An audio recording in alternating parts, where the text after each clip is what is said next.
இவ்வளவு நாள் general knowledge related வீடியோஸை இந்த சேனல்ல பார்த்துட்டு இருந்தோம். இப்ப நண்பர்கள் கேட்டு கொண்டதால எக்ஸாமுக்கு ப்ரிப்பேர் பண்ணும் வகையில பிஇ மெக்கானிக்கல் இன்ஜினியரிங் ரிலேட்டட் வீடியோஸை இந்த சேனல்ல 2 வாரத்துக்கு பார்க்க போறோம்.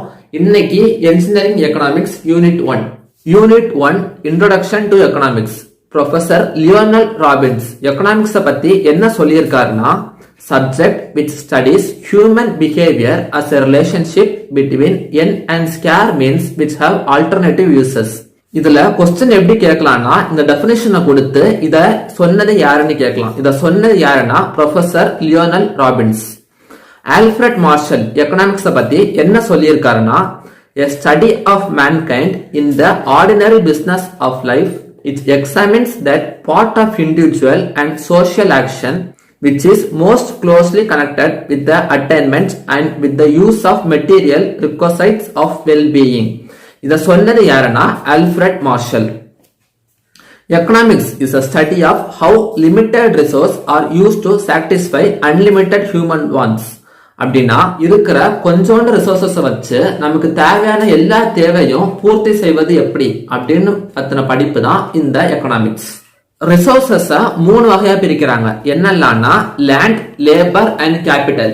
லேண்ட்னா என்னன்னா ஆல் கிஃப்ட் ஆஃப் நேச்சர், அதாவது ப்ரொடக்ஷனுக்கு தேவையான வாட்டர், ஏர், மினரல், சன்ஷைன், பிளான்ட், இது எல்லாமே லேண்ட்னு சொல்றாங்க.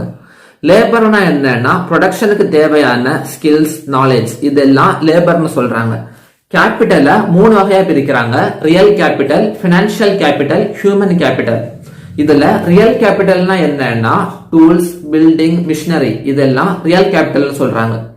பினான்சியல் கேபிட்டல்னா என்னன்னா ப்ரொடக்ஷன் ப்ராசஸ்க்கு தேவையான அசெட்ஸ் அண்ட் மணி, இத பினான்சியல் கேபிட்டல் அப்படின்னு சொல்றாங்க.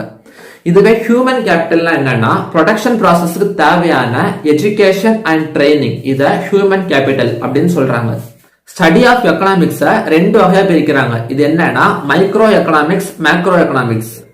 மைக்ரோ எக்கனாமிக்ஸ்னா என்னன்னா study of particular household, individual prices, individual wage, individual income, individual industry, அந்த மாதிரி குறிப்பிட்ட தனிநபரோட இதை மட்டும் வச்சு படிக்கிறது மைக்ரோ எக்கனாமிக்ஸ். இதுவே மேக்ரோ எக்கனாமிக்ஸ்னா என்னன்னா it's a study of overall condition like total production, total income, total saving, total investment. ஒரு இதோட டோட்டலா எல்லாத்தையும் சேர்த்து படிக்கிறது மேக்ரோ எக்கனாமிக்ஸ். மைக்ரோனா குறிப்பிட்ட சில இண்டிவிஜுவலை பத்தி படிக்கிறது மைக்ரோ எக்கனாமிக்ஸ். டோட்டலா எல்லாத்தையும் சேர்த்து படிக்கிறது மேக்ரோ எக்கனாமிக்ஸ்.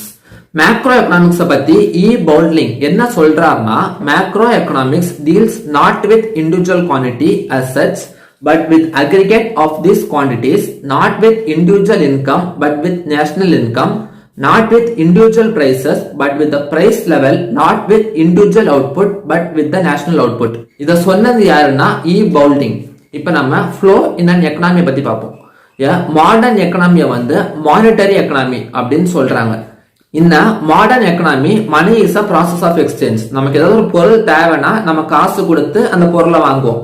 ஆனா முன்னாடி எப்படி இருந்ததுன்னா பார்ட்டர் சிஸ்டம், அதாவது பண்டமாற்று முறை. ஏதாவது ஒரு பொருளை கொடுத்து இன்னொரு பொருளை வாங்குவாங்க. ஆனா இப்ப என்னன்னா money act as a medium of exchange. ஒரு பொருளுக்கு ஏன் டிமாண்ட் வருதுன்னா அந்த பொருள் நமக்கு தேவையான பொருளா இருக்கலாம். அது மட்டும் இல்லாம அந்த பொருளை நம்மளால காசு கொடுத்து வாங்க முடியும்னாலும் அது டிமாண்ட் தான். அது மட்டும் இல்லாம எவ்வளவுதான் அமௌண்ட் கொடுத்தாவது அந்த பொருளை வாங்கணும் அப்படின்னா கூட அது டிமாண்ட் தான். இந்த 3 காரணத்தால தான் டிமாண்ட் வருது. டிமாண்டோட டெஃபினிஷன் என்னன்னா, demand is defined as a desire for a commodity backed by willingness and ability to pay a price. The relationship between price and quantity demanded is known as demand relationship.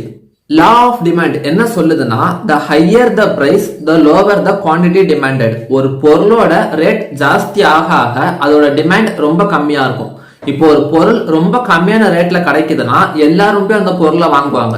இதுவே அந்த பொருளோட rate ரொம்ப ஜாஸ்தி ஆயிடுச்சுன்னா அதோட டிமாண்டும் ரொம்ப கம்மியா தான் இருக்கும். இதுதான் லா ஆஃப் டிமாண்ட் சொல்லுது. Elasticity of demand changes in response to change in price. Price change ஆகுறத பொறுத்து டிமாண்டோட எலாஸ்டிசிட்டியும் சேஞ்ச் ஆகும். எலாஸ்டிக் டிமாண்ட்னா என்னன்னா, a demand for a goods is elastic when the quantity demanded responds greatly to price change. இதுவே inelastic demandனா என்னன்னா, demand is inelastic when its quantity demanded responds very little to changes in price. Efficiency நம்ம எல்லாருக்குமே தெரியும், output divided by input. Efficiency is commonly used to relate how much output can be produced based on certain amount of input. Efficiency ரெண்டா பிரிக்கிறாங்க. Technical efficiency, economic efficiency. Technical efficiency னா என்னன்னா output divided by cost of all input. All input னா என்னன்னா equipment cost, capital cost, labor cost. இதெல்லாம் சேர்ந்தது தான் cost of all input. Technical efficiency is measured by the relationship between physical quantities of output. Economic efficiency னா என்னன்னா value of output divided by cost of all input. Economic efficiency வந்து productivity அப்படின்னு சொல்லுவாங்க. Elements of cost மூணா பிரிக்கலாம். அது என்னன்னா material cost, labor cost, expense cost. Material cost அத ரெண்டா பிரிக்கலாம். Direct material, indirect material.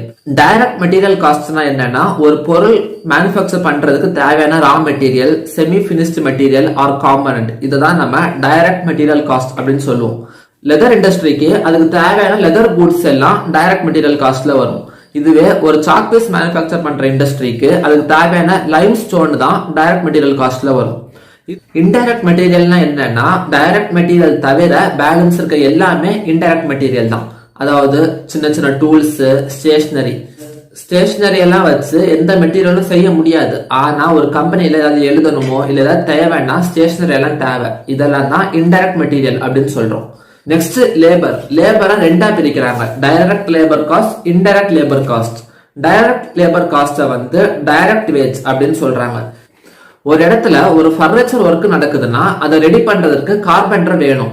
அவருக்கு கொடுக்கற காஸ்ட் தான் டைரக்ட் லேபர் காஸ்ட். இதுவே இன்டைரக்ட் லேபர் காஸ்ட்னா என்னன்னா ஒரு கம்பெனில ஒரு பொருள் மேனுஃபேக்சர் ஆகுதுன்னா அதுக்கு ஒர்க் பண்ண எம்ப்ளாயி கம்மியா தான் இருப்பாங்க. அது மட்டும் இல்லாம watchman, super, store keeper, inspector அவங்க எல்லாம் கூட கம்பெனில ஒர்க் பண்ணிட்டு இருப்பாங்க. ஆனா அந்த ஒர்க்குக்கும் அவங்களுக்கும் சம்பந்தம் இல்ல. ஆனா ஒரு கம்பெனினா இவங்க எல்லாரும் இருக்கணும். இவங்களுக்கு கொடுக்கற காஸ்ட் தான் indirect labour cost. Next expense. எக்ஸ்பென்ஸையும் ரெண்டா பிரிக்கிறாங்க. இது என்னன்னா டைரக்ட் எக்ஸ்பென்ஸ், இன்டைரக்ட் எக்ஸ்பென்ஸ்.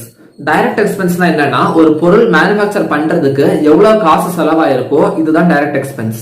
இதுவே இன்டைரக்ட் எக்ஸ்பென்ஸ்னா அதர் தென் டைரக்ட் எக்ஸ்பென்ஸ் என்னெல்லாம் இருக்கோ அது எல்லாமே இன்டைரக்ட் எக்ஸ்பென்ஸ் தான். அதாவது ஒரு பில்டிங்கோட ரெண்ட், அதுக்கு தேவையான பவர் கன்சம்ஷன், அதுக்கப்புறம் அட்வர்டைஸ்மெண்டிங் சார்ஜ், இது எல்லாமே இன்டைரக்ட் எக்ஸ்பென்ஸ்ல வரும். Next overheads. ஓவர்ஹெட்ஸ் தான் என்னன்னா எல்லா இன்டைரக்ட் எக்ஸ்பென்ஸையும் சேர்த்து ஓவர்ஹெட்ஸ் அப்படின்னு சொல்றோம். ஃபர்ஸ்ட் யூனிட் இன்னும் முடியல. இதோட கண்டினியூஷன் அடுத்த வீடியோல பார்க்கலாம்.